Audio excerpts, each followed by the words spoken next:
सोलापूर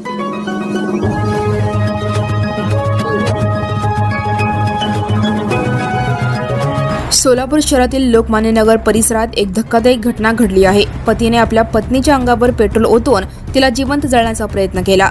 या घटनेत महिला गंभीर जखमी झाली असून तिची प्रकृती चिंताजनक आहे।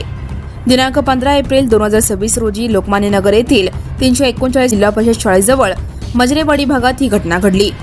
फिर्यादी नरगिस फैजान शेख वय 32 वर्षे राहणार लोकमान्य नगर मजरेवाडी सोलापूर यांनी दिलेल्या तक्रारीनुसार आरोपीने तिला सासरी नांदत असताना सतत शारीरिक व मानसिक त्रास दिला होता। माहेरी पैसे व सोन्याचे दागिने आणण्यासाठी मारहाण केली जात होती।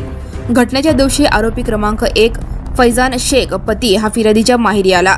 त्याने फिर्यादीच्या आई व बहिणीला घराबाहेर काढून घराला आतून कडी लावली।